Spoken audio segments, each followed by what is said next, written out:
예.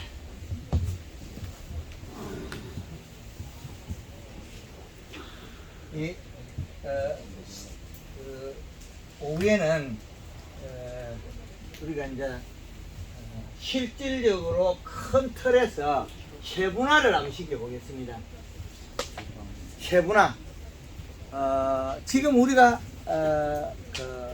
과수가 제일 지금 많죠.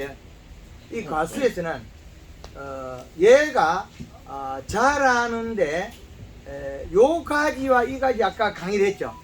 여기 태어날 때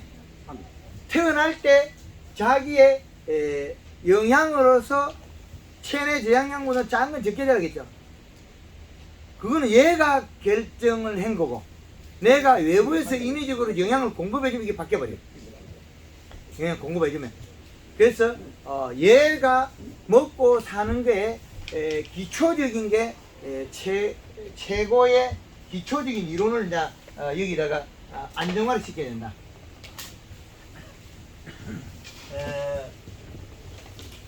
봄에 과수에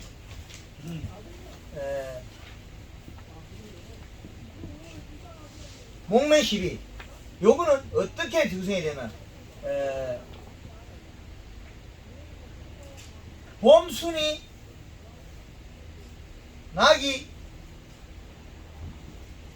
20일 전에 시작해라. 봄순이 나기 20일 전. 봄순 나기 20일 전에 여기에 볼드 그린 2리터에 설탕 5kg,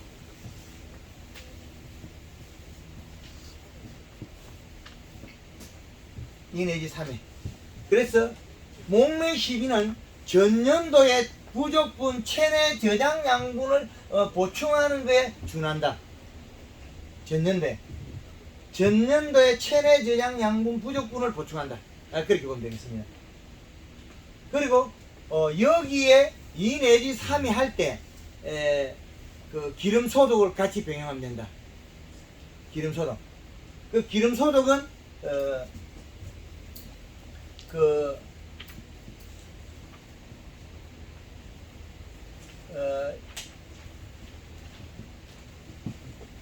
식용유 5 내지 10, 그 다음에 콩폼 3 내지 이렇게 리터. 요거는 1회를 해야 됩니다. 그죠? 요거 같이 혼용해도 됩니다. 이거는 혼용해야 된다. 마지막에 사진 찍어 있어. 다 해놓을게. 예. 예. 한 번에 몽타 찍어 있어. 이게 따로따로 찍으면 난 사진 많이 찍어야 돼. 예. 이 가지가 적었는데 왜 커질 수 있느냐? 나무는 이 순이 나건 겨울을 지남으로 해서 우리가 모른다. 어떻게 될지 모른다. 어떻게 될지 모르기 때문에 얘가 영양 생산을 안 하면 얘한테 안 줄 거니까. 그죠? 그래서 나무가 우리가 전정을 안 하고 이러니까 삭다리가 되죠. 삭다리가 된 게 노청 삭다리 총각 옛날에 노래가 있었죠. 삭다리입니까? 하여튼 이게 이 가지의 결정권은 누가 그 선택을 만들어냈냐면 잎에 있는 두께와 영양 생산이더라. 그래서 얘가 가서 본 큰 관, 수도관 큰 거와 연결해 줘야 된다. 그런데 그것이 봄에 끝난다. 도장지 나기 전에. 요놈 두고 요놈만 연면시하면 요놈만 가면 그 여기 작아져 버려요. 그럼 요놈은 요 길이만큼 길어져야 돼요. 요놈은. 근데 요놈은 요 길이가 짧으니까 짧게 나가요. 그럼 여기까지 연결하는 게 기간이 빠르고 얘는 요놈 길게 만든다고 더뎌요. 우리가 가지 길이가 이런 감종, 단감이나 사과나 이 종들이 긴 종류를 두면 끝눈에서 더 길게 나가요. 많이 나가요. 요거는 약 한 50cm 되나? 50cm 넘어요. 50한 4cm. 얘네는 54cm 나옵니다. 그럼 54cm가 나와버려요. 그럼 이 길이를 살을 찌워서 껍질 밑에 살을 찌워서 영양을 관을 만들려고 하면 아주 시간이 많이 걸려요. 그러면 전정할 때 요거로 서열을 가리지 말고 요 놈을 딱 잘라서 예비지로 만들어. 요 놈을 안 열 때까지만 탁 잘라내비를 보고 요걸 예비지로 쓰고 요걸 감을 다 달라요. 요 놈을 달아나면 인건비가 되게 많이 들어요. 요것들이 길게 뻗고 힘만 많이 소비가 해요. 그래서 단감도 요 놈이 보면 여기에 과일이 한 개 따고 이파리 한 장, 두 장, 석 장, 넉 장, 다섯, 여섯 장 붙었어요. 그러면 석 장에서 넉 장만 둬도 이거 뿌려버려도 감이 다 커요. 네, 요거 작으면 앞에 잎이 더 커서 영양 생산을 더 많이 하더라. 요 잎 키운다고 해서 감이 크냐? 그렇지 않더라는 거죠. 제가 10몇 년 전에 황금을 얹고 완성하기 전에 약대로가 약치다가 이놈 머리로 톡 박아 여기 또 부러져 버렸어요. 이파리 석장만 해도 대과가 나와요. 그래서 지난해에 경산에 단감 태추 농사 짓는 농가에 봄순이 나오면 대가리 똑똑 다 떼버렸어요. 감이 더 커요. 우리 포도에 적심하죠. 포도에 자르는 거 역시 그 효과가 나옵니다. 잎에서 들어가는 양이 요 목질부 밑에 내려가면서 살을 찌운다. 기름기가 긴다고 해서 단감이 큰 거 따느냐? 아니더라는 거죠. 길이가 아무리 길어도. 그리고 요거는 봄의 초기의 결정이다 해요. 목매 시비는 체내 저장 양분을 보충한다. 이거는 목매 시비의 목적이. 이거는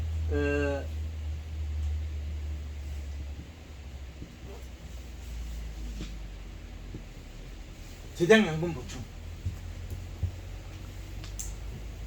목매 시비는 저장 양분 보충을 해서 봄순에 도와주는 거 하나로서 끝. 그러면 이제 다음으로서는 이제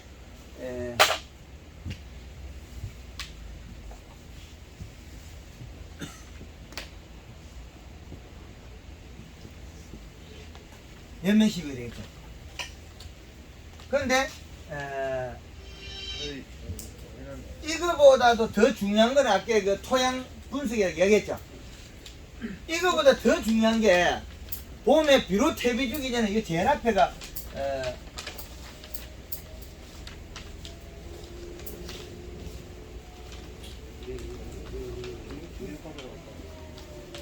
요게 제일 먼저 중요하죠.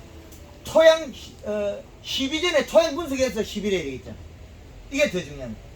그 다음에 연면 12는 여기에서 나온 잎을 살을 찌워서 다시 여기를 오게 만드는 거죠. 왜? 내려가면서 살이 쪄서 행성층에 살이 쪄서 목질부를 만들어서 올라오는 관을 만드는 거죠. 그게 봄에 우리가 해줘야 돼. 연면 12의 목적. 이거는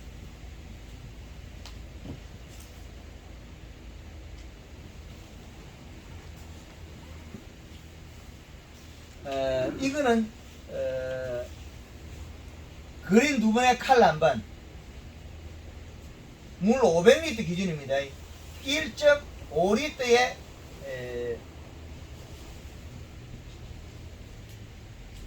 설탕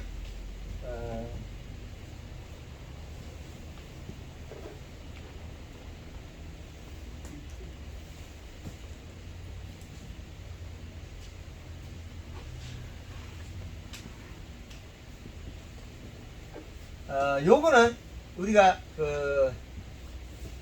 횟수는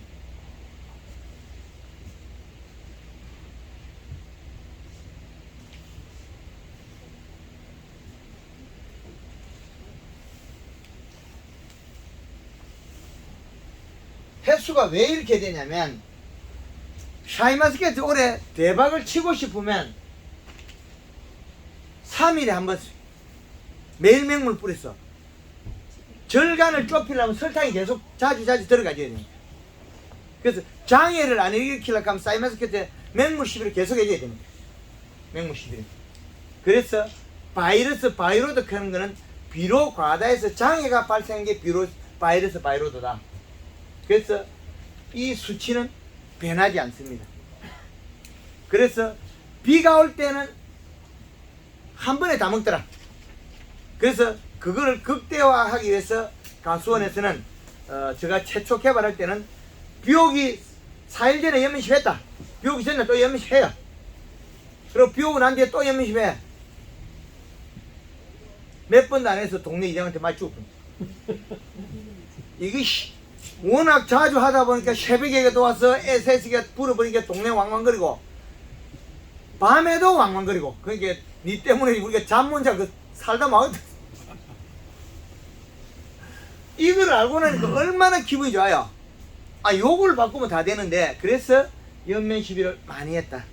그래서 잎의 크기나 두께를 만들어냈다. 개발.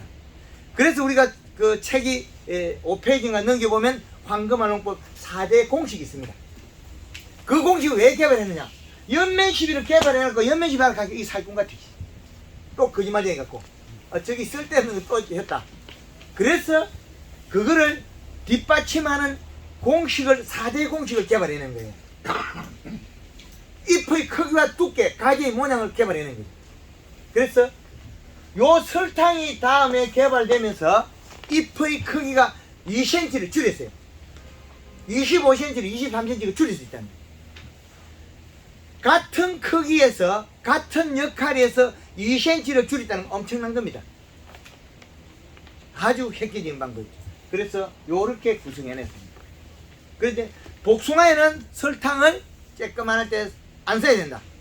털복숭아의 털에 배기면 곰팡이가 핀다.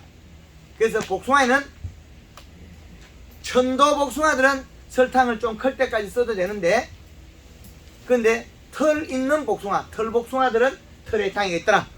그리고 사이마스켓, 알맹이가 성냥화약, 그리고 녹두알마트 할 때까지만 설탕을 쓰고 설탕을 더 확 줄이든지 적게 해라. 왜?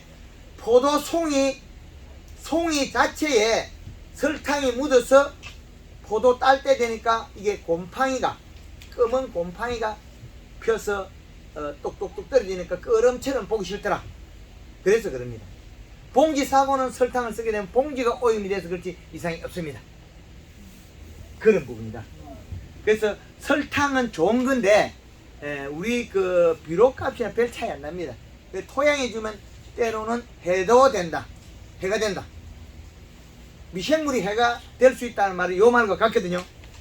토양에 부단한 영양소가 들어가면 미생물이 지가 좋아하는 같이 다 못 찾고, 질소도 같이 못 찾고, 먹지 않고, 안 먹는 거 인산이나 가리나 그건 안 먹고 난간 아프. 질소는 요소는 싹 못 피고. 그럼 어떻게 되겠습니까? 더 도리어 나빠진 거죠. 그래서 설탕을 토양으로 줌으로 인해서 나빠질 수 있다. 그 말은 미생물 활동을 해서 일어난다. 그 미생물은 토양에 많다. 그 이야기 많이 들었죠.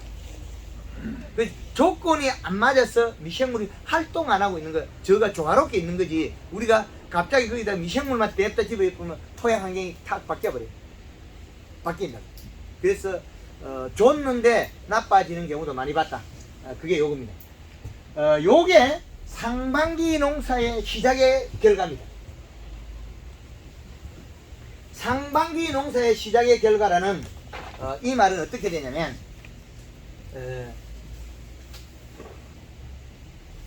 오늘 물때가 좋습니다. 이거 동그라미 잘 그리죠? 오늘 물때가 좋아요. 잘 그래요. 그래서 이 포에서 보면 우리가 여기까지 왔는데 여기까지 갔다고 볼 수 있어요. 왜 그러냐? 상반기에 하라는 게 결정을 다 해버렸기 때문에. 상반기에.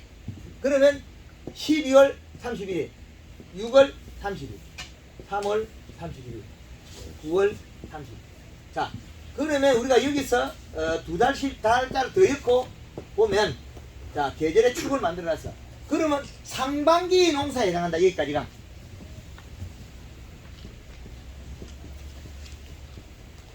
상반기. 그러면 상반기 속에서 더위가 이것만큼 들어있어요. 여기서 고온이 들어있어요. 요게 7월 15일. 여기서 고온이. 그런데 우리가 이 앞에 고온을 별로 눈여겨 안 보고 있죠. 분명히 7월 15일 고온이면 6월 초에도 고온이 있는데 고온을 별로 못 느끼고 있어요. 왜 그럴까요? 이때 모내기 갈 때 비가 좀 많이 오죠. 그리고 봄에 준 비료 때문에 그렇습니다. 우리 비료 속에서 가리 수치가 높다 해도 질소가 붙어 있잖아요. 다 먹혀진 게 붙어 있어요. 그 수치가 여기에 작용하고 있는데 이 위에는 작용 못 해요. 그것이 서산의 생강이 8월 달에 무릉병이다 노랑병이다 죽은 원인이 질소 부족, 가리, 가닥, 고온 열상에서 사망. 그죠? 사망하고 나면 경제적 손실이 일어나요. 사망하고 나면 득되는 것도 있는데 사망하고 나면 경제적 손실이 일어나는 게 많이 일어나요. 생강이 사망을 했다. 고창의 복분자가 사망을 했다. 인삼밭에 인삼이 사망을 했다. 이것들은 다 경제적 손실입니다. 인삼이 사망하기 싫으니까 요놈이 인삼 자체는 남겨놓고 이파리만 사망을 했어요. 여러분, 그게 마그네슘 결핍이다 그랬는데 마그네슘 결핍 이전 질소 부족에 잎두개가 엽록소가 없어졌다는 거죠. 하우스에서 저 강의할 때 계속 그 이야기하죠. 마그네슘 결핍이 아니다. 그 결과다. 질소 부족에 의해서 나타나는 현상이다. 그럼 그거는 잘라가 조사하면 마그네슘 결핍 맞아요. 그러나 원천적인 건 아니다. 고추가 시들어가지고 말라 비틀어진 걸 약간 잘못된 걸 영양 분석하면 칼슘 결핍 맞아요. 그러나 원인은 질소 부족의 웃자람이라는 거죠. 이 다른 일이에요. 전혀 다른 얘기. 그래서 이 공기에 우리는 여기에서 한 달을 여백을 둔다면 6월 15일과 7월 15일. 그죠? 그 다음에 8월 15일이라는 날짜가 나오겠죠. 자, 이 날짜는 8월 15일이고 이 날짜는 6월 15일이에요. 요 두 놈은 동일하게 고온선상이 있다는 거죠. 이 고온선상이 있을 때 어떻게 생강이 어디까지 버텼어요? 7월 말까지 딱 버티거든요. 그럼 죽기 시작하면 언제까지? 9월 중순까지 죽어요. 요까지 죽어요. 생강이 여기까지 사망을 해요. 9월 15일 정도까지 생강이 사망을 해요. 그러면 여파는 나가잖아요. 뒤로. 그럼 우리가 여기에서 질소를 줬던 것이 조금 뒤로 밀어가지고 양이 있었을 뿐이지 떨어지니까 뒤에 장이 지죠. 그러면 우리가 작년도에 9월 초에 요소 비료 뿌리가 퇴출을 키우라. 그리고 사이마스케트 비료 요소를 줘라. 그 말은 앞에 부족분이 먹어야 된다는 거죠. 그래서 9월 초에 요소 비료를 단감에 줘라 그랬는데 이 형님 도망갔다. 남치랭이 쬐끔 주갖고 내한테 욕해오게. 6월달에 황산가리 냈다 죽은 거 여기다가 태추 작년에 추석 빨고 빨리 따먹으려고. 그 죽은 날 언제 났다? 아 여기 가다가 노랗짝하게 꼴땅하게 안 크는 거예요. 과일이 노랗짝하게 꼴땅하게 색이 났다. 좀 데려지는 좀 먼저 뭐라 그러죠? 못된 고양이 부뚜막이 올라간다 그러죠. 그죠? 그것처럼 과일이 자기의 근본보다 색이 빨리 난 거는 대다수는 질소 부족, 가리, 가다에서 일어났는데 그게 빨리 수확하느냐 수확을 또 할 수가 없어요. 전체 비료가 없어가지고 노란 생명을 빨리 따요. 그죠? 색이 전체가 없는 건. 그런데 가리, 가다가 돼가 질소가 부족한 게 빨리 수확을 잘 안 돼. 근데 그 중간에 비가 오면 큰 장이 일어나죠. 그 현상이 일어나는 거예요. 그래서 우리는 여기에서 이 부분을 상반기 농사로 본다. 여기는 후반기, 하반기로 본다.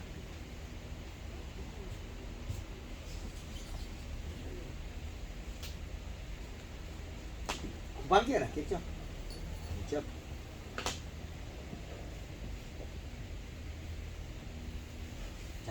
후반기 농사, 상반기 농사는 대두돼 있어요. 그런데 여기에 처서라는 놈이 추워진다는 걸 맹신한 날짜가 있다는 거죠. 추워진다. 그 날짜가 8월 23일에 처서라는 놈이죠. 그래서 밤 온도가 내려가는 경북 쪽에 온도가 더 빨리 내려가는 곳은 비료를 조금 더 당겨서 써야 되겠죠. 그죠? 그건 뭐 말이냐면 NK를 쓰는데 30-NK를 더 빨리 쓰고 18-NK는 조금 더 뒤에 써야 되겠죠. 그 원리. 그래서 상반기에 우리가 비료는 어떻게 쓸 거냐, 이게 여기에 다 들어있잖아요. 온도의 변화에 따랐으니까. 온도의 변화에 따라서. 그래서 얘가 이래는 거는 전체를 움직일 수 있는 큰 틀을 만들어놨는데 연매십이었다. 그 다음에 뿌리를 뻗친 거는 체내 저장양분에 의해서 긴 뿌리가 뻗었어요. 그럼 작은 뿌리는 만들어서 누가 역할을 해주냐? 그러면 연매십에서 내려가서 이 작은 뿌리를 발달시켜요. 그럼 작은 뿌리는 어떻게, 얘가 먹어서 어디로 가냐? 상부로 올라가 있죠. 상부로 올라가면 어떻게, 연매십이 많이 해가지고 온 곳에 영양 생산을 많이 하는 곳을 많이 가게 돼 있어요. 그래서 봄에 철기의 연매십이는 하늘 땅만큼 중요하다. 요게 개발된 목적이에요. 방금만 최초 모체가 개발한 4대 공식에 여기 다 들어있습니다. 그래서 그때 강의할 때는 우리가 가지가, 나뭇가지가 이번 공식처럼 내가 강전쟁해가 빨리 이렇게 된다. 그럴 때는 초기 일찍 연매십을 하지 마라. 안 해야 된다. 그리고 우리가 가지가 감이 어떤 모양으로 안 좋을 때는 연매십을 계속해주고 힘을 계속 길러주라. 그렇게 되는데 그것마저도 이제는 세분화시켜서 비료의 관계식까지 왔다. 그래서 우리가 질소, 저온, 가리는 고온이다. 공기에 고온의 비료가 무르니까 사이마 스케치 안 자라요. 공기에 고온이 주는 가리가 많으니까 복숭아가 아랫잎이 떨어져요. 노릇노릇하게 올다리 떨어지죠. 노릇노릇 짠게 떨어질 때 그때는 요소 냅다 줘야만이 복숭아가 잘 자라요. 내 토양의 가리 바다다. 단감이 우리가 소꾸마를 가보면 올다리 가보면 올 초에 되면 여기 한 개 노릇노릇 떨어져요. 그거는 질소 부족이 이미 일어났다는 거죠. 일어났는데 모르고 있다. 모르는 거는 때로는 경제적 돈 못 버는 죄가 돼요. 이제 자본주의 돈 못 버는 죄 돼. 돈 잘 버는 거 못 버는 그것도 이제 죄를 짓는 건 마찬가지입니다. 그 큰 죄가 된 게 왜 죄가 되느냐? 필요 없는 쓸데없는 가리나 인산을 줘가지고 국가적인 낭비하고 수지를 오염시키고 죄를 크게 지었다. 죄인을 만들면 죄인이 됩니다. 정치인도 그러잖아요. 뭐 죄를 뒤집어 갖고 죄를 만들고 저도 우리 농업 농가들 죄를 만들고 죄를 뒤집어 아니 알았더라면 저도 뭐 알았더라면 더 옛날에 가르쳐 줬을 때 늦게 알았는데 저도 죄가 있고 그래서 지금이라도 알았으니까 우리가 빨리 가르쳐줘서 변해야 된다. 그래서 공기에는 시원한 비료를 먹었는데 시원한 비료를 먹었을 때 잎의 모양이 어떻게 돼요? 진녹색이 돼요. 근데 힘줄이 허연 것들은 가리가 또 없다는 거죠. 힘줄이 약간 노릇장을 바꿔는 거예요. 잎은 어릴 때는 태어날 때는 살이 찐 거는 힘줄이 굵어서 오며 있다. 다 큰 잎들은 펴져 있어야 돼요. 이 차이입니다. 오며 있느냐 펴져 있느냐 그 차이겠죠. 잎이 살이 찐 거는 펴져 있고 오물이 있다. 그래서 이 관계를 알게 되면 과거에 우리가 배울 때 어떻게 배웠는가? 잎이 이렇게 V자식으로 당나귀 기처럼 생겨야 된다. 이렇게 배웠죠. 그거 다 뻥입니다. 한국은 그래. 딱 펴고 살이 쪄야 되죠. 그게 바짝 클 거 아니에요. 이파리가 볼록볼록한 엠보싱이 나가게 살로 쪄가지고. 근데 각 부위를 이제 다 세분화시켜 나가는 거죠. 과거에 앞에서 한 어른들을 흉을 보는 게 아니고 이제는 배내야 된다는 뜻입니다. 우리가 배내야 우리가 살림살이가 늘고 우리가 국제적으로 가져오지 않아야 되는 물건 안 써야 돼요. 우리가 비료를 따로따로 싸갔으면 그 수익이 줄어들어요. 수익 외국에서 그 줄여서 막아야 됩니다. 지출을 살림살이 지출을 막아야 돼요. 단감 농사 잘 돼서 수출해서 돈 벌어오고 사과 농사 잘 돼서 수출해서 돈 벌어오고 쌀맛있게 수출해서 돈 벌어오고 우리는 1차 산업의 종사자이고 1차 산업. 그런데 내 돈벌이보다도 국가적인 돈벌이가 될 수 있도록 기술을 많이 익혀서 저변 확대를 해야 된다. 그래야만 국가가 잘 살아진다.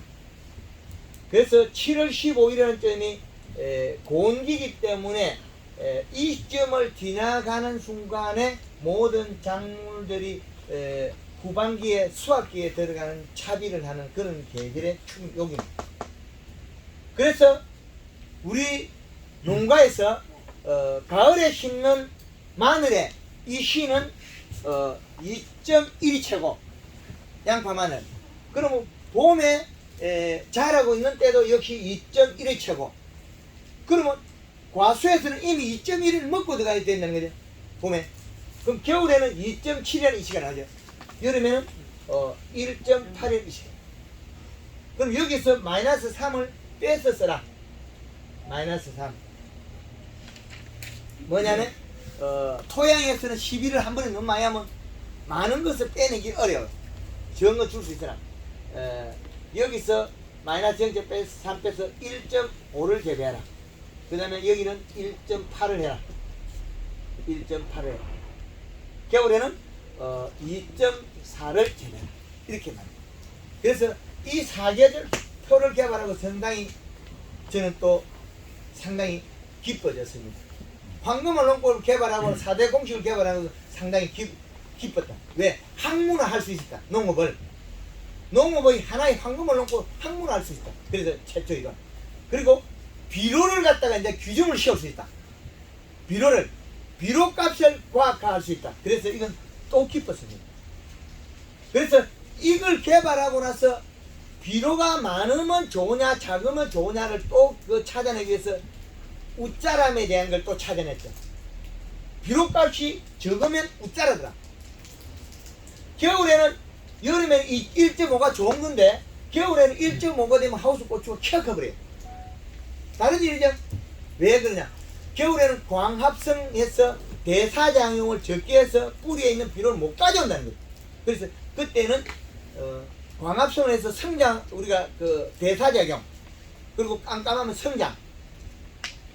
낮에는 대사작용 산물을 소화해서 뿌리가 가져온 걸 잎이 소화하고, 밤에는 이동해서 성장하고, 이 두 가지.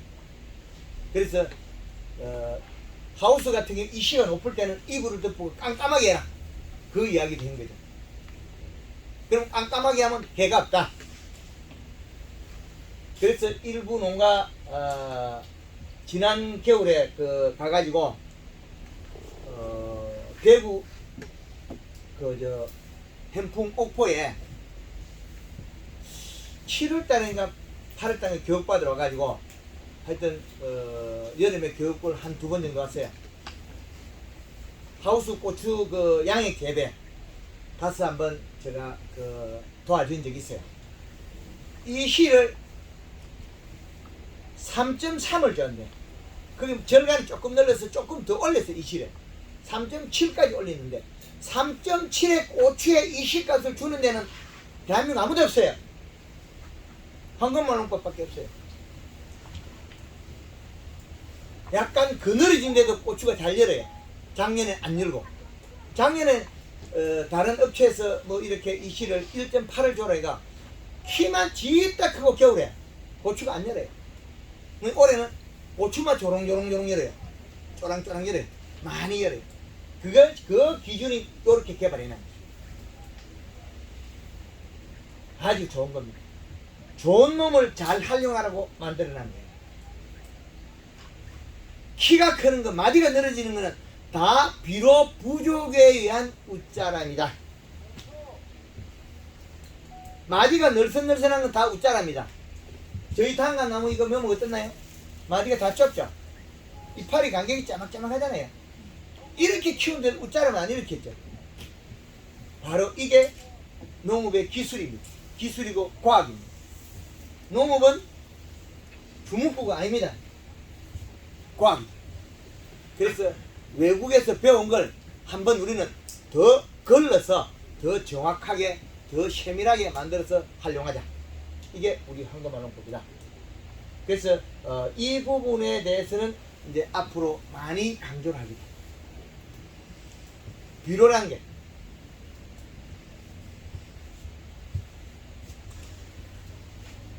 우리가 봄에 써야 될 비료와 그 후반기에서 상반기 후반기 써야 될 비료를 한번 보자면 우리가 21-17 17 이 비료를 쓰면 우리가 질소가 많은 비료가 돼서 자빠져지는 거 위험하다 생각을 많이 하죠. 고추가 키우고 왜 그렇게 됐냐면 질소가 부족해서 웃자람이 일어났다. 근데 조금 이해가 됩니까? 계속 들으니까 요놈이 암모니아태 질소는 토양 결합에서 질산태로 바뀌는데 30% 가스가 날아가 없어집니다. 그러면 30% 빼면 얼마나 되느냐? 14.7% 밖에 안 된다. 그럼 이 비료는 별로 좋은 비료가 아니다. 이제 답이 나왔죠? 그러면 우리가 써야 될 비료가 뭐 그 밑에 뭐 숫자 낮은 거 있죠? 그 말도 안 되는 소리 하지 마라. 그걸 쓸 때는 잎이 큼직큼직한 잎이 뽀얗을 때 써야 된다. 21-도 작아서 가수원에 쓰지 마라.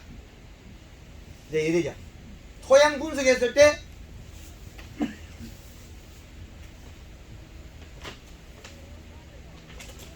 요렇게 새파랗게 많게 나오면 뭘 줘야 되겠습니까? 아무것도 주지 말고 요소만 줘가 농사 지어라. 언제 비료를 줘야 되나? 처수경에 NK 비료를 18- 줄 거냐? 비가 많이 18- 주고 비가 작게 오는 30에 12짜리 NK를 줘라. 답이 나왔죠? 자, 요거 한 장 주인 앞으로 갑니다. 그 다음에 요는 다르죠? 보이나요? 요는 민망가 왁기질하다가 유효인산만 이거 우리 유박을 많이 주고 유효인산만 많고 다른 것들 별로 없어요. 아 이거 유효인산만 많단 말이야. 이놈을 어떤 걸 줘야 되겠냐? 이래 이제 비료를 또 봐야 되겠죠? 유효인산. 그 인산만 많고 뭐 이래 됐으니까 요놈이 칼슘도 적고 질산 칼슘을 주면 질소와 칼슘이 들어가요.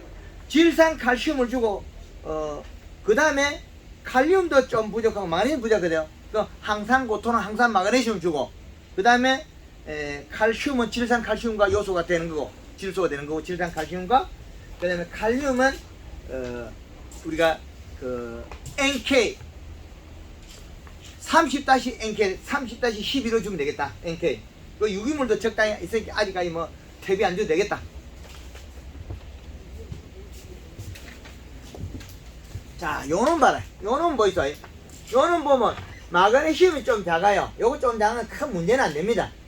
항상 고토 마그네슘 주면 되고 그 다음에 쪼르르 많죠. 근데 여기에 뭐냐면 유기물이 작아요. 톱밥을 줘라.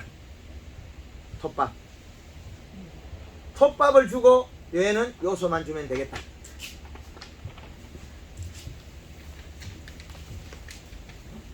참 쉽지.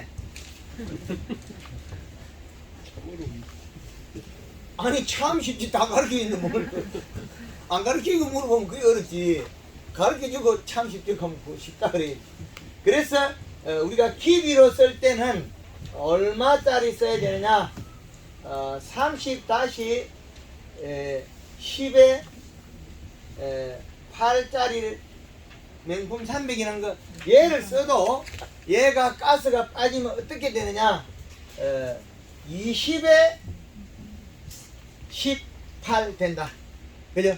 그럼 아까 본 그 우리 토양 조건에서 그것도 안 맞아요. 이것도 안 맞아. 인산이 여기 있으니까 인산이 없어야 될 게 있거든.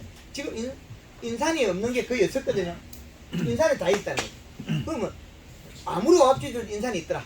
근데 인산이 없는 것도 있습니다. 저 자료를 받은 것 중에서 인산이 없는 것도 있다. 그래서 인산이 있어야 된다. 예, 그렇게 보면 되겠고, 그 다음에 요렇게 주면 요것이 맞는데 요거 필요 없다면 이것도 요런 것들이 많이 있으면 그것도 요소만 줘야 된다. 그죠? 그러면 요소는 46%짜리다. 46%짜리는 가스가 빠지면 30.2% 정도 돼요. 요게 가스가 빠지면 30.0 한 2% 정도 될 거예요. 2몇 나올 겁니다. 요 정도 되는 요소 비료를 밑비료 주고 욱비료 주고 하면 돼요. 제주도에서 백합에 가서 이렇게 가르쳐 줬으니까 몇 년 동안에 제주도 백합 농사 잘 되는 거예요. 요 수치다 말이에요. 1, 2, 3, 4를 많이 써야 과학입니다. 1, 2, 3, 4로 아랍의 숫자가 많이 들어가야 정확도 과학입니다. 이 숫자가 없으면 두리뭉술 해가지고 누 제사날 뒤에 뭐 해라 소리거든요. 그래서 이거는 이 두 개를 자세히 보면 가뭄이 있는 애 음달 농사가 잘 되고 비가 오는 애 양달 농사가 잘 된다. 이 가리 수치 때문에 일어난 일 요게 그죠? 샤이마스케트 보면 이상 없었다. 그런데 여름에 안 크고 멀컹거리고 블랙사파이가 그렇고 복숭아가 봄에 잘 열었다. 아 이게 딸 때 되니까 아가 멍청해가지고 안 크고 있다가 뚝뚝 떨어지고 그것이 가리 가다 때문에 일어난 일입니다. 봄에 감 좋잖아요. 언제부터 나빠져? 6월달 7월달까지 아가 뭐시 8일인데 노릇탱탱 크지도 않고 애를 먹이다. 그것이 가리 가다. 내가 너무 부지런 애가 내가 너무 좋은 사람이어서가 참 요놈이 묵고 일 좀 하라고 요 감나무에다가 퇴비도 주고 비료도 이거는 질소가 많은데 14나 17짜리 그것 다 갖다 주고 감 열어가지고 질소가 많으면 물로 빠진대. 물로 빠진 질소가 많은 게 가리가 많으면 물로 빠지는 거지. 질소가 많으면 물로 빠지는 거 아니에요? 가리가 많으면 물로 빠지는 질소가 많으면 탄저를 많이 합니다. 가리를 많이 지가 뭉크가 있다가 갑자기 푹푹 커서 탄저한 거지. 뭐 또 거짓말 하고 있어. 대꾸 받고 일어나서 탄저한 거지. 힘좀 주라고 있어. 쑥 하면 분이 두꺼워서 안 진대. 아 계속 큰데 분이 좋죠.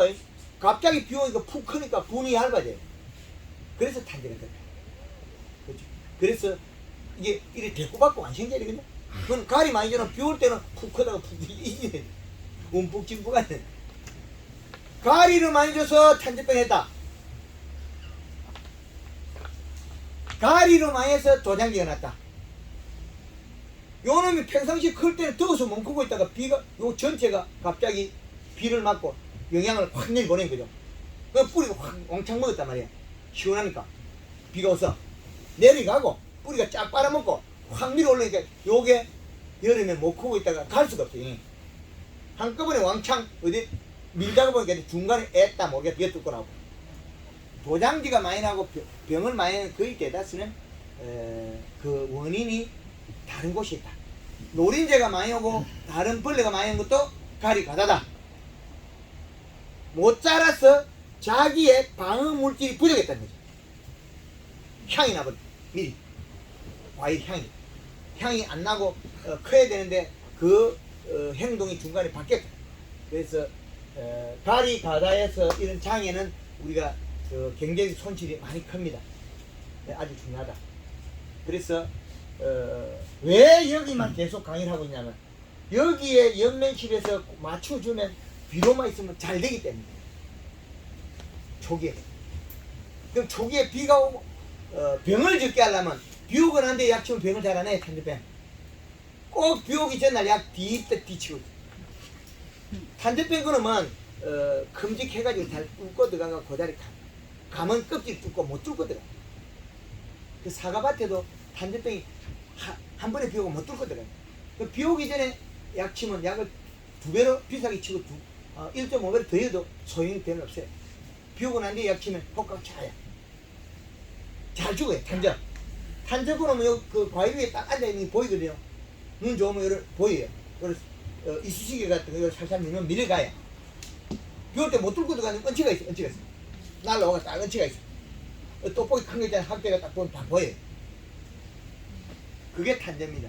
그래서 우리 밭에 탄저병이나 병을 많이 하는 가운데는 반드시 비 오고 난 뒤에 약을 쳐라.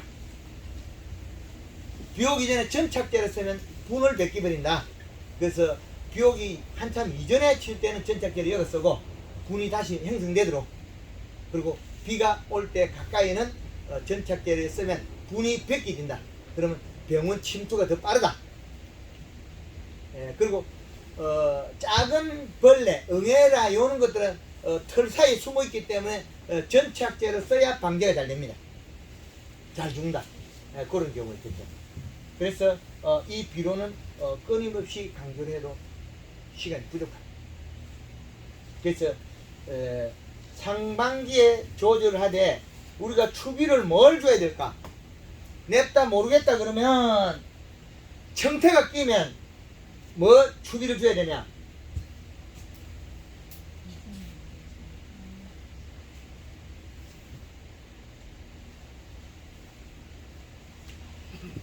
청태가 끼는 밭에 내가 아무것도 모르겠다. 에이 모르겠다. 막 대충 갈란다. 그러면 30-0-12의 NK를 뿌려줘라. 공기에 이때 모르겠다. 막 이것저것도 모르겠고 막 이래 해볼란다. 뭐 머리 아프고 그것도 계산도 복잡하다. 토양 분석에는 모르겠고. 그러면 요거에 30이라는 게 가스가 빠지면 얼마가 되느냐? 20이 되겠죠. 20에 12의 가리를 가진 비료다. 이렇게 되겠죠. 모르겠다 하면 이것마저도 괜찮다. 바닥에 청태가 끼일 때, 청태가 안 끼고 인산이 부족하면 이걸 쓰면 안 돼. 인산이 부족할 때는 했다 모르겠다 막 30에 10에 8 이거 해도 괜찮습니다. 대부분 나무 줄기에 예. 나무 줄기에 청태가 끼는 거면 인산 과다히. 이상과 그렇죠. 그러면 모르겠다 할 때 30에 10에 8 누버에서 나온 거 한 포론가 이게 요 비로 NK를 쓰면 됩니다. 그래서 상반기와 하반기의 다른 점이다. 후반기가. 그러면 후반기 중에서 후반기는 어디에서 결정하냐? 여기에서 후반기를 결정해 있다는 거예요. 여기 있어. 여기 상반기와 후반기를 결정해야 돼. 후반기에는 처설한 날 온도가 떨어지는 시점이 있어요. 봄에는 찼다가 다시 시점은 여기는 내려가요. 그래서 여기에 써야 되는 NK비로 양달, 음달 다르다는 거죠. 아까 여기 있다 간 그 형님은 음달 가성이 돼갖고 산도 좀 높은 데 있어가지고 퇴비지우고 복합비로 농사 지나면 감이 있단 말이 좋아요. 야 동생 너희 집에 감나무 사가서 심어 저도 있단 말이야. 그게 아니고 퇴비지우고 복합비로 줘서 좋아. 산거들이 지었어. 오후 3시 되면 그 집에는 그늘이에요. 그리고 높은 산인데 손오다가도 소나기가 자주 와요. 그러면 시원하고 소나기 자주 오고 딱 맞아 떨어져. 그런다고 양다리 간 사람 내보고 요게 이걸로 나무 갔더라 가면 요만한 거지. 안 큰데 이게 왜 안 큰? 더워서 안 큰 거지. 그래서 처석경에 우리가 NK를 줄 때 어떤 걸 줘야 되냐? 자, 첫째 음달에는 음지. 음지에는 18-0-18 그제 음지에 이게 제일 좋아요.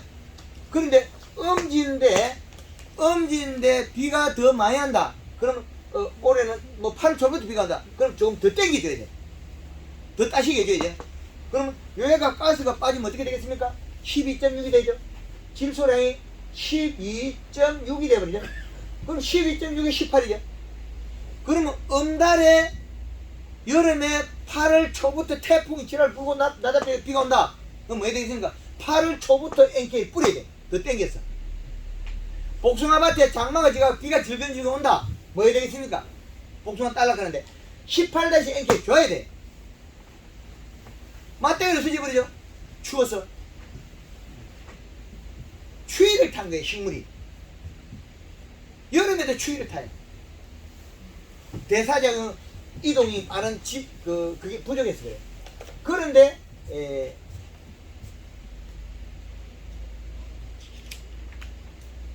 양다리다. 질양다리다. 그러면 이때는 우리가 비료를 뭘 써야 처석경에 쓰고 가을에 되겠느냐? 얘들은 30-0-12를 줘요. 그래야만이 더위를 식힐 수 있고 되는데, 얘도 양달에 가수원에 비가 오가 8월달부터 태풍이 오고 비가 온다. 그러면 우리 18-10 줘야 돼. 바꿔야 돼. 바꿔야 돼. 안 바꾸면 어떻게 돼? 요것도 추위를 타버려.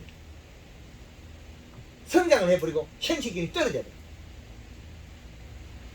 그래서 양달, 음달 다르다. 그래서 전년도 같은데 계산한 겁니다. 이게 이해되죠? 작년도에 좀 가물었죠? 그러면 요 계산법이 맞다. 행위가sun 같은데 감이 해마다 잘다 생각이 들죠? 그런데 어떤 애는 한 해 잘 된 되겠죠? 감이 크고. 그거는 행위 농사 짓는 가수는 거의 대다수가 양다리야. 양다리야. 그 양다리인데다가 부지런도 하고 워낙 사람이 좋아가지고 내는 안무도 퇴비 갖다 주고 이게 감이 안 클 줄도 모르고 고마운 마음에서 아이고 작년에 고생했다 또 퇴비 주고 그게 가리가 올라간 거예요. 가리 수치가. 그래서 운 좋게 비가 많이 오면은 감이 있다면 올게는 큰소리 빵 치고 파는데 친구 음달 가서 막 감이 안 좋아가 아이씨 우리 감 올게 시프리티 비가니 전만 푹푹 신기 안 좋다. 그게 온도의 차이입니다. 온도 차이. 그래서 질소는 시원한 비로 좋은, 가리는 고온이다. 이렇게 보시면 돼요. 좋지? 여기까지가 기본 골격에 의한 것이고, 그래서 상반기의 연면 시비는 그린 2번에 칼라 1번. 하반기의 농사에서는 후반기에는 어떻게 하느냐? 후반기의 연면 시비는 칼라로서 끝. 칼라로서 끝납니다. 칼라 하나로서. 여기에서 뭘 붙여가 쓸 거냐 그 차이죠. 포도 요소도 썼습니다. 작년에 포도에 칼라 쓰면서 요소 쓴 사람이 있을 거예요. 요소 써라 했거든.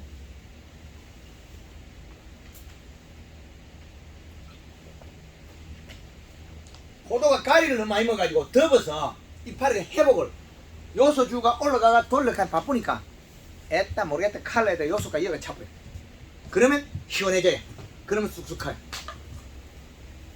형님 당간밭은 칼라에다가 되게 더울 때는 같이 요소를 넣어요. 안 그러면 더위를 타요. 더위 타는 거는 가리 때문에. 가리량하고 맞으면 이게 장애가 안 일어나요. 그러면 잎이 두께가 좀 얇아도 과일 숫기가 땡기지 딱딱하게 굳어가지고 경화가 안 된다는 거예요. 인산하고 가리는 많고 질소는 부족하면 경화가 되고 전체적으로 균형이 맞은 상태에 적으면 과일이 빨리 익어요. 전혀 다른 얘기예요. 그럼 빨리 익히고 싶으면 균형을 맞추고 10일을 떨어뜨리면 크기는 작아서 빨리 익고 전체를 잘 해가지고 옆면 시비에 칼라 뿌리면 한 일주일에 열을 땡겨요. 다 키우가 빨리 익히는 방법이 있고 적게 줘가지고 빨리 익히는 방법이 있고 두 가지는 다릅니다. 그래서 우리가 언제든지 조절할 수 있다. 그래서 이 방법의 차이다. 그래서 여기에서 상반기에 연면 시비했다면 후반기에는 칼라 1.5리터에 설탕 약 한 500g 정도는 관계없는데 안 쓰는 건 안 써야 돼요. 요렇게 하고 그 다음에 가리가 붙어요.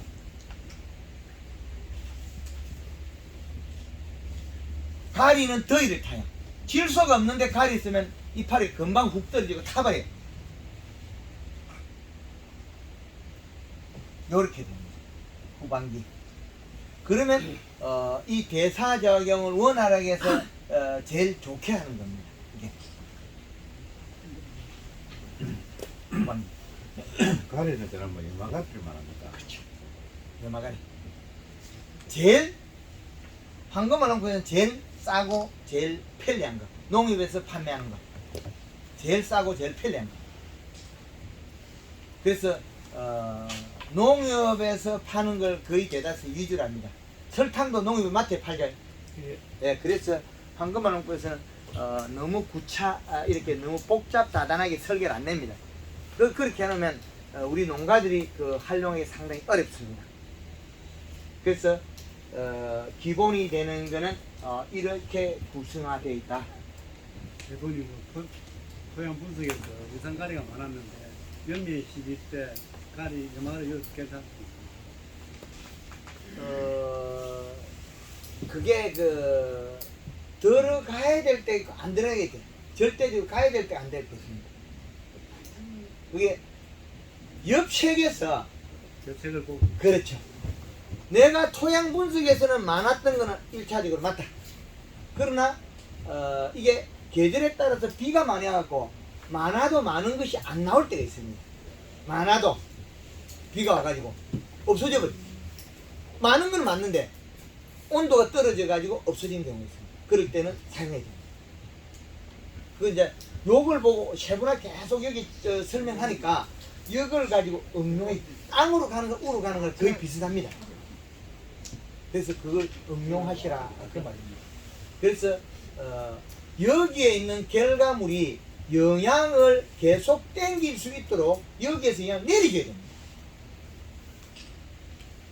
내려줘야만이 공급을 받을 수 있는 겁니다. 내려줘야 공급받습니다. 도장지 많이 컸다고 해서 감이 크냐? 그렇지 않습니다. 도장지 컸다고 해서 사과가 크냐? 그렇지 않다. 도장지 안 커도 과실이 크고 좋은 게 집에가 많이 있죠. 그거는 안정화된 건데 그 안정화시키는 거 여기다가 놔야 되는 거예요. 한 3년 되면 안정화돼요. 한꺼번에 하면. 최대 당연히 안정하기는 100% 되지 않습니다. 최대 한 85%까지는 가요. 최대 85%까지 딱 끌어올 수 있어요. 그런 차이가 있다. 그래서 이런 경로로 흘러간다. 후반기에 여기서 멈추더라. 그리고 우리가 수확 후에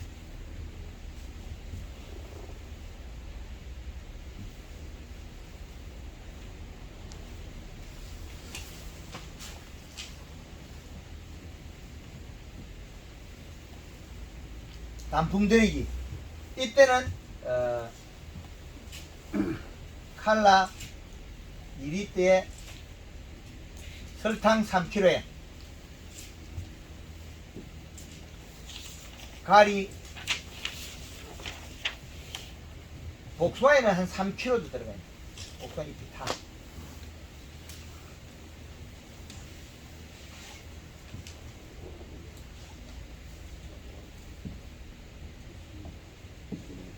단풍을 들이라.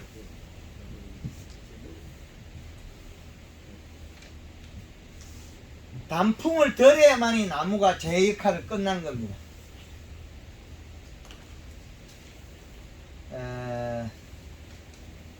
그 다음에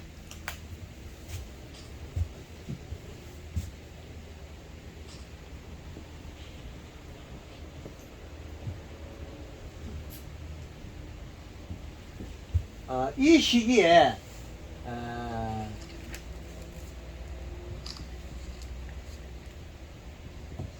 물주기 그다가 이렇게 겨울에 물을 흠뻑 주는 게 제일 좋습니다. 농사 다 짓다고 생각하지 말고 겨울에 물을 장마 질 때 좀 질금질금한 먹여놔야 됩니다. 그게 지난해 12월 중순 이후에 그 비가 왔기 때문에 겨울에 탈수분을 보충했다. 그래서 김해 대동하고 상동의 산딸기가 올해처럼 비가 오면 대풍, 겨울 내 감으로 버리면 그냥 농사 꽝. 겨울에 탈수가 되버린다.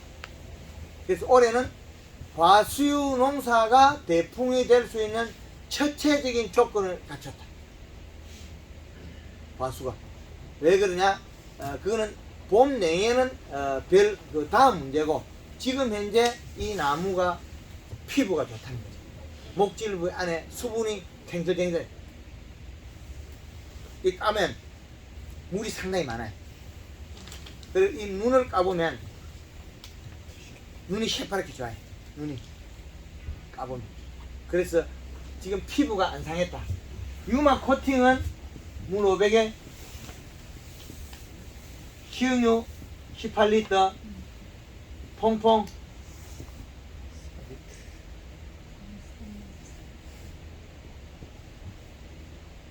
요거는 중복 살포 금지.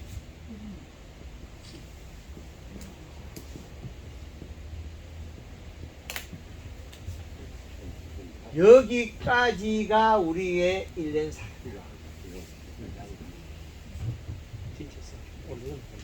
예. 유마 코팅에서는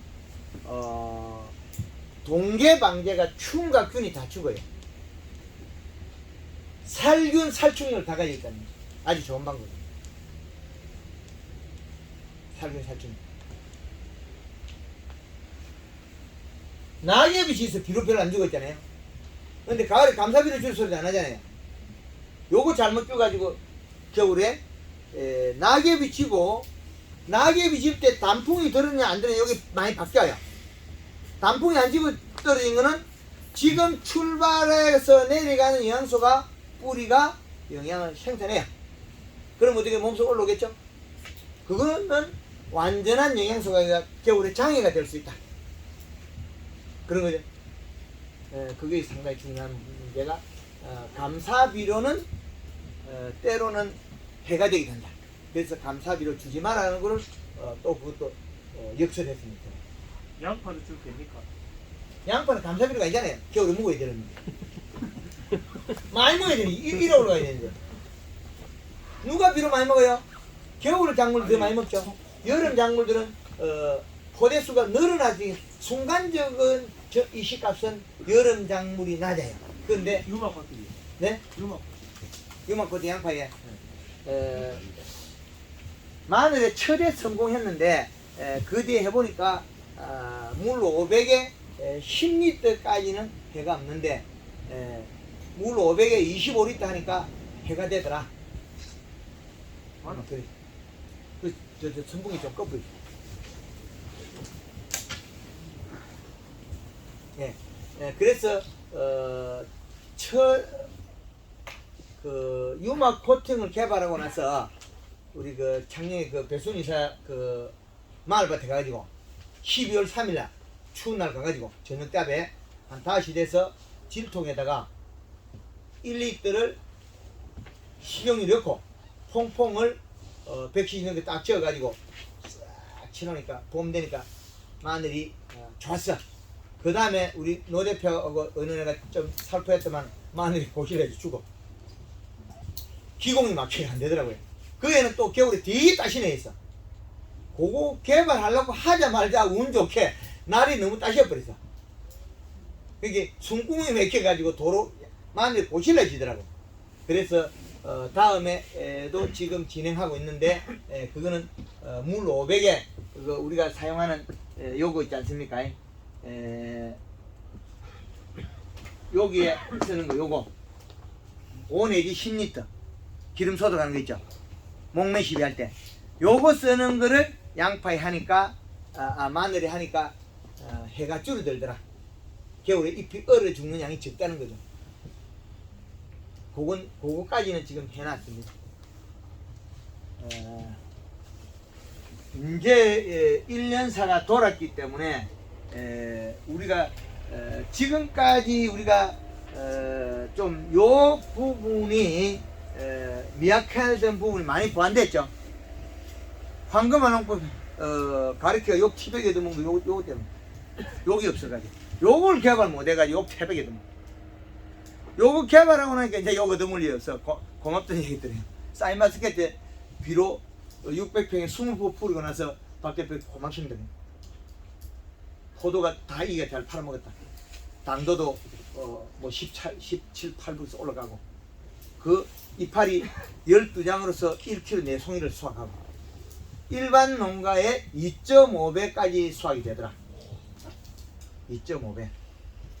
그 2.5배라는 게 상당하거든요. 2.5배. 그러면 비료 양을 말이에요. 예. 이시 자꾸 찍어봐야 되겠네요. 비료 그만큼 뿌리. 측정을 찍어봐야 되고 측정 안 하고 하니까 저도 감각을 못 찾을 때 있어요. 그렇죠. 예. 무작정 계속 줄 수는 없는. 이 많은 걸 개발 다 해놓고도 엠보싱 거의 다 찾아놨잖아요. 그래도 저도 다 100% 못 집어내요. 이거 비료 수치가 얼마나 못 찾아냅니까? 똑같은지 안 하니까. 아니 그게 도막 측정기 페인트를 두께를 재는 도막 측정기 그 놈을 사가지고 이파리를 해보니 또 요놈도 이파리 힘줄이 있잖아요. 거기서 왔다 갔다 하고 그 엽록소량 측정기를 또 200만 주고 샀어. 요 놈을 갖다 써보니까 이게 10, 20씩 왔다 갔다 해. 60이 됐다가 45가 됐다가 아 이놈이 이렇게 왔다리 갔다 하는데 이거는 이파리 힘줄 때문에 이게 밀착이 안 돼가 색깔이 완벽하게 못 되더라는 거죠. 그래서 지금 앞으로 계획은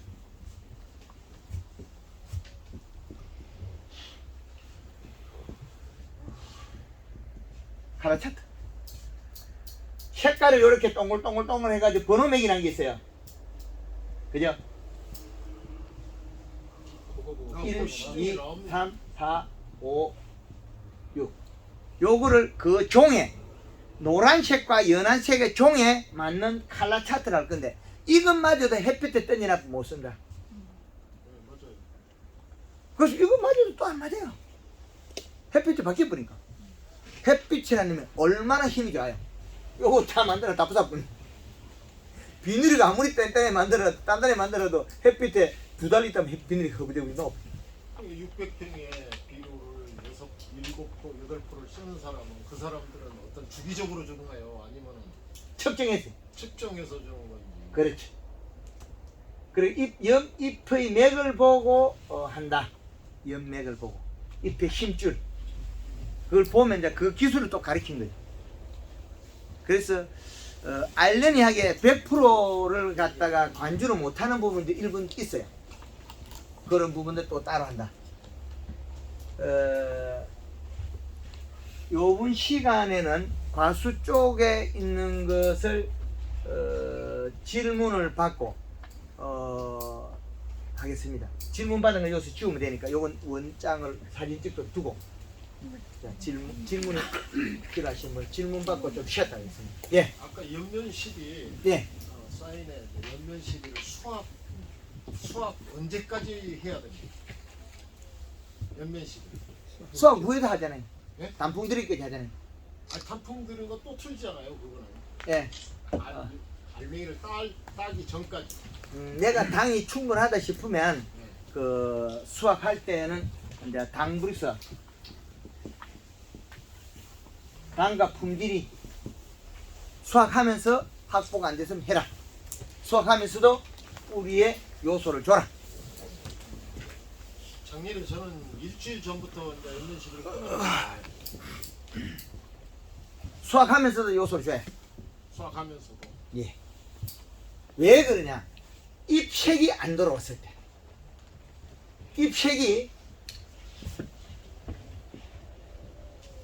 여기 힘줄이 빨갛거나 옆색이 진녹색 쪽으로 못 돌아올 때 벌그리한 색이 아직 하엽이 노화되고 있을 때는 뿌리에 수확을 사이마다 수확하면서도 요소를 줘라.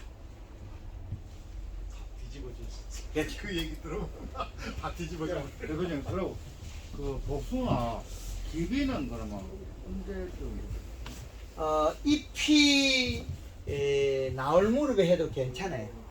늦게는 잎이 나올 무렵에 해도 이제 비가 영 안 올 때는 비 오는 날짜에 봄의 날씨를 보고 미리 그 잎이 나오기 전에 이 날 일기예보 그리고 우리가 그 그게 그 토양이 점질토냐 사질토에 따라서 점질토는 좀 빨리 해놔도 괜찮은데 토양이 들어가서 도망가요. 그런데 사질토는 될 수 있으면 잎 나올 때 가까이 가서 하세요. 도망 흘러가 버리니까.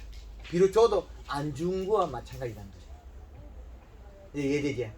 그래서 토양 분석은 해봐야 되고요. 요런 비료 구성하면 돼요. 그 다음에 예. 저 연면 12에서 1.5리터 해놨는데 그게 양이 뭐입니까? 1.5. 그린이나 칼라 예, 두 번에 한 번 해라. 예. 그렇게 되죠. 그 다음에 1.5는 1.5리터 그린 1.5. 500에 1.5리터. 예, 그린이 될 수도 있고 칼라가 될 수도 있고 두 번에 한 번 해라. 그런 며칠 만에 먹느냐 3일에서 7일, 3일에서 10일 간격으로 선택은 해라. 비가 오면 한 번에 다 그가 3일 만에 비가 잎이 딱 굳어버려요. 안 자라요.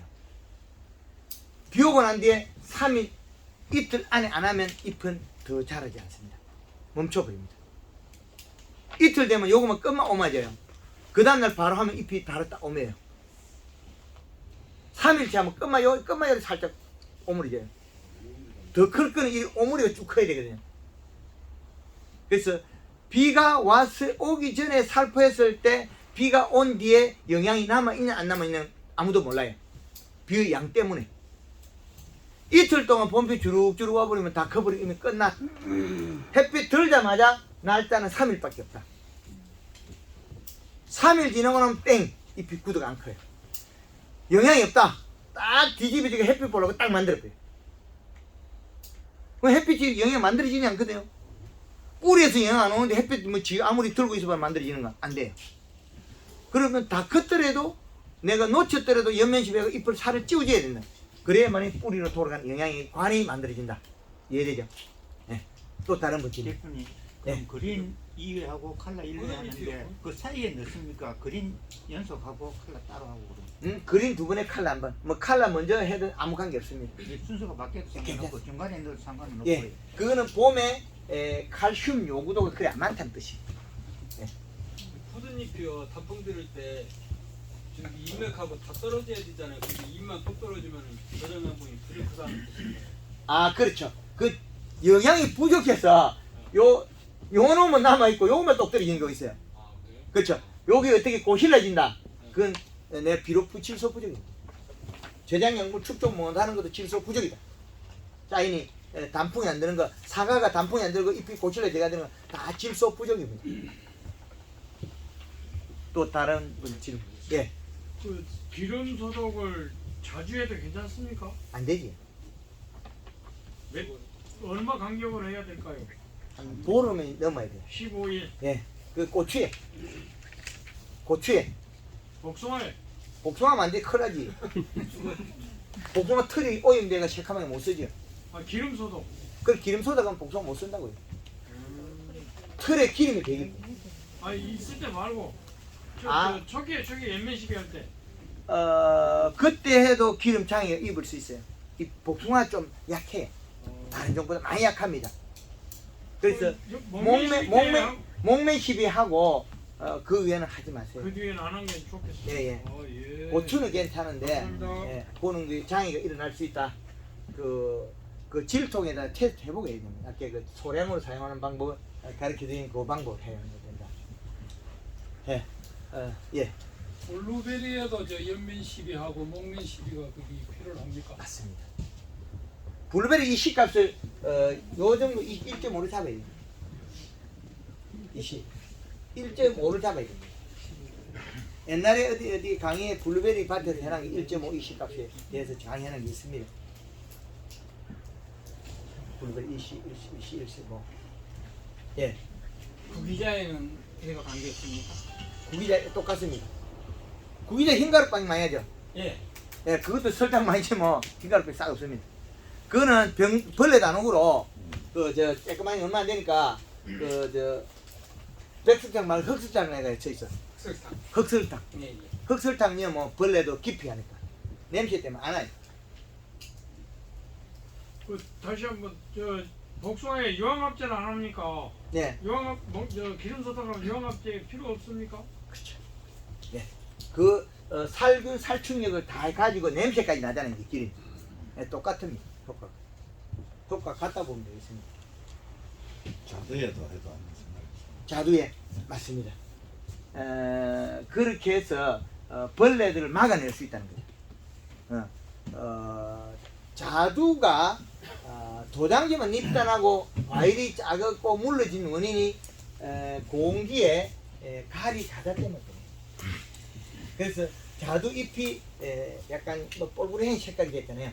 어릴 때 나올 때는 이게 녹색의 띠를 띠다가 노랗다가 색이 진해졌다가 뻘그랗게 됐잖아요. 그건 가리 가다 때문에 그래요. 그 자두가 물러지면 안 되는데 대가리가 물러진 거 그건 가리 가다 때문에 못 자라서 일어난 일이다. 그리고 또 먹어보면 껍질이 좀 딱딱한 데도 있고 멀쩡한 데도 있고 그렇죠. 두 가지가 있잖아요. 그 전체가 같아야 되는데 한쪽이 과일이 개별 행동한다. 그거는 가리 가다에서 일어난 일이다. 그렇게 보면 되겠습니다. 예. 감나무 명목을 좀 심어보려고 하는데 심는 방법과 심고 나서도 옆면 시비 같은 거 이파리가 나오면 시비 맞습니다. 그거 안 하면 안 자라요. 아니 또 공부를 안 해가 또 내를 내립니다.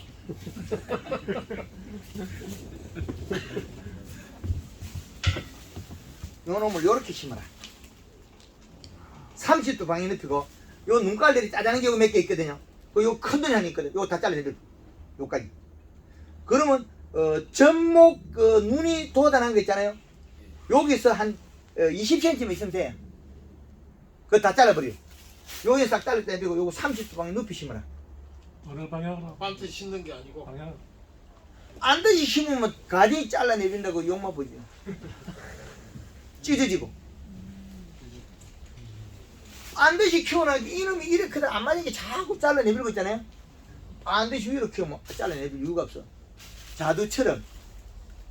남쪽이 좋습니까? 북쪽이 좋습니까? 이게 길이 방향. 길이 방향 눕혀놔야 이렇게 눕히죠. 옆으로 눕혀놓으면 그럼 이게 제끼는데 각도가 안 맞아. 그래서 제가 장애는 모르고 이걸 갖다가 옆을 때 눕힐 때만 이게 각이 안 맞아. 그래서 될 수 있으면 길이 방향으로. 올 방향으로 길이 방향으로 눕히라. 산에는 산 방향으로 눕히라. 그러면 우리가 감나무 재배하면 제일 문제점이 뭐냐면 감이 이 각도가 안 맞으면 도장기가 많이 발생하거든요. 감이. 그래서 눕히가 심어라. 그리고 여기서 제일 큰 놈부터 잘라내버려라. 그럼 여기 나오는 거 몇 개를 키우면 된다. 그리고 잎에 영향을 줘야만이 뿌리가 발달해서 빨리 자란다. 그래서 그것마저도 또 새로 개발해가지고 빨리 드린 거죠. 그래서 심는 방법하고 그 유튜브에 방송 많이 해놨습니다. 감나무 심는 방법. 이런 우리가 사용 방법이나 기술을 계속 개발해가지고 제가 아낌없이 발표하는 거는 우리 1세대들이 다 할 수 없거든요. 다음 2세대들이 하도록 우리는 근거 자료를 많이 남겨놔야 돼요. 그래서 저희 요 옆에 사무실 옆에 저쪽 밭에 보면 1200평을 눕혀가 심어놨어요. 근데 눕혀가 심으면 요 놈이 좀 요 놈을 길게 눕혀놔니까 여기서 났단 말이에요. 여름에는 이파리가 달려있으니 무게가 딱 맡아가 겨울 되니까 여기 싹 떨어뜨려 여기 꼬꾸리 잡히죠. 요 놈이 여름에 이렇게 돼 있죠. 겨울에는 여기 있다게 이파리가 톡 떨어져 요 놈이 요렇게 약간 요렇게 거기 꺾여버려. 그래서 더 짧게 잘라야 된다. 요거를. 그래서 접붙여 가지고 봄순이 올라가 묘목이 자랐지 않습니까? 그걸 요게 약간 위로 굽은 요렇게 한 상태에서 심고 요 접목 눈이 나온 자리에서 한 20cm만 하면 된다. 그러면 눈의 개수가 맞다는 거죠. 그래가지고 직립으로 키워라. 몇 년 동안. 그래가지고 한 번에 수영을 바로 만들어라. 그렇게 만들어놨습니다. 잠깐 쉬었다 가도록 하겠습니다. 예, 감사합니다.